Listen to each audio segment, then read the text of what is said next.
Hey guys, this is Gaijin Hunter. I wanted to do a remake of a video that I made about 4.5 years ago with some very simple high-level tips on how to get better at Monster Hunter and just some things to keep in mind that to us that are experienced it's pretty much second nature, but to someone new it's probably not something they've thought about much.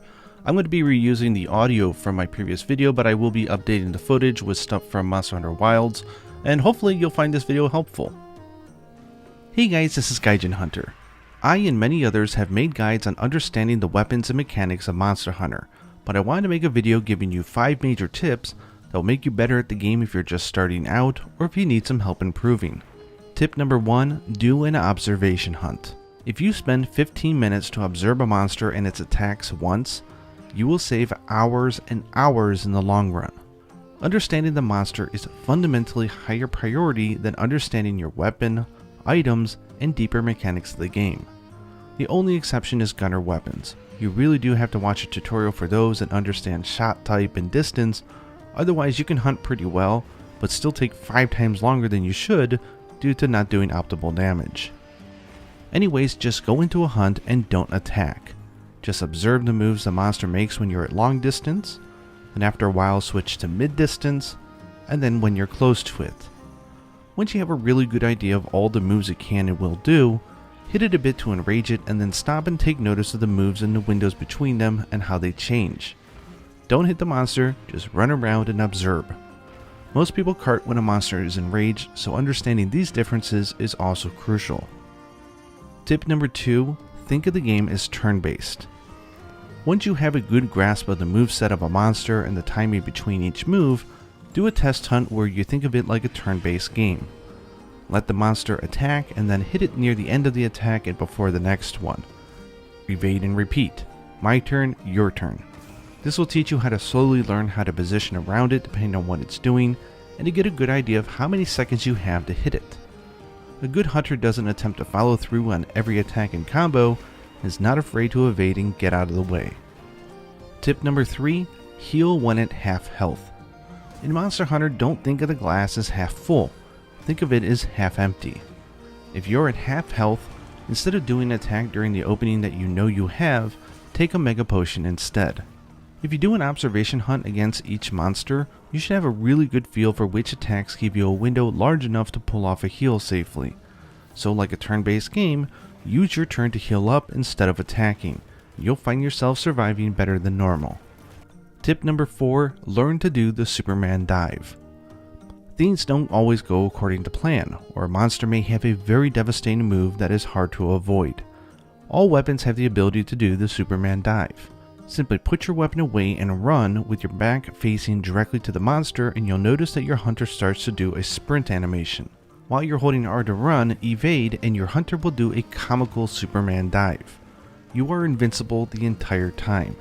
You can use this to avoid Nergigante's super dive, a charge from Diablos, you name it. Some weapons can be hard to put away your weapon in time, but once you start to get to know the tells and the distance of each move, the Superman dive will be your best friend. Tip number 5, always make sure that you're using the most powerful version of the weapon you can craft given your game progression. When you unlock a new hunter rank, it generally opens up new areas, which means more weapons can be upgraded if you farm the materials of that map and a few monsters. Failing to take the time to do this step could mean hunts will take much longer than they should, especially in low and early high rank. On the flip side, don't use overpowered weapons when you're trying to learn a new weapon. It is tempting to create the latest and greatest weapon and then go abuse a low rank monster when testing out a weapon that you're not used to, but don't. As I stated before, observation hunts are important so that you not only learn the position and duration of the openings that you have, but how much you can do with your weapon during that period.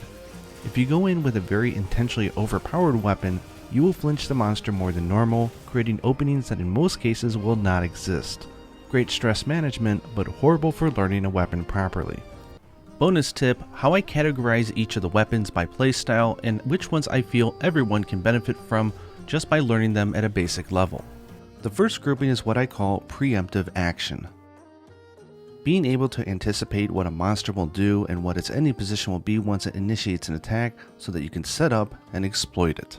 For this we have the greatsword and the hammer. The next grouping I call reactive action. being able to react to what a monster does as you continue your onslaught. You are playing aggressively but actively reacting when the monster attempts to hit you. In this group I put the lance, gun lance, longsword, and bow. The next group is reflexive action. With a good enough understanding of safe zones and where a monster will be when it does an attack, you'll move between these zones and keep on the aggressive. You're generally not in the path of a monster's attack. For this, there's the sword and shield, dual blades, and insect glaive. Then there's explosive action. By using combos and powerful moves to flinch and stop a monster in its tracks, these weapons are best when it comes to using the knowledge of weapon mechanics to build up and unleash holy hell onto a monster. For these glory weapons, there's the switch axe and the charge blade. And then finally there's the group which I call strategic action. For these weapons, they're kind of a mix of all the above, but due to their additional mechanics, you're thinking just as much about your hunter and what you'll do next as you're thinking about the monster and what it'll do next. For this, I put the light bowgun, the heavy bowgun, and the hunting horn. Now, if there's a weapon that every player can benefit from just having the experience of playing it, it's the greatsword and the hammer. You don't have to master them, you don't have to play the entire game with them or anything, you just have to use them on a few monsters and get a feel for the rhythm, and you'll reap the benefits of having done so as you move forward, no matter which weapon you end up using. There are certain core concepts in the rhythm of Monster Hunter that these weapons rely on. At their core, they're also simplistic so that they're relatively easy to pick up and mess around with. Simple to use, but hard to master, as they like to say. The reason these two stick out is that they belong in what I call the preemptive action classification. For the other weapons, in order to counter well, understand and move around safe spots, exploit openings, or play strategically using timing and distance, you'll still need to understand the duration of each monster's attacks and what position they'll finish with at the end of those attacks as well. This is the very core of what greatsword and hammer teach you to observe. The best way to think of them is that they are hit and run weapons, meaning that you'll be moving around mid-distance for most of the hunt, learning how to find the head of the monster so you can hit it and run away. Rinse and repeat. Both have charge attacks, so as you get good at hit and run, you'll start setting up your attacks a little bit earlier and preempting the monster's position in order to unleash powerful attacks. Depending on your playstyle and your disposition, either greatsword or hammer will be easier for you personally, so mess around with both to find out which one. All the weapons in Monster Hunter are equally good, so it doesn't matter which one you use. If someone tells you otherwise, ignore them. In fact, I recommend that you try all of them at some point just to get an idea of what you like and what you don't. Now that you have the experience of using the greatsword or hammer, you'll be able to use the other weapons better now that you have taken the time to learn the concept of watching a monster's patterns, finding the ending position, and how long it takes to get to it.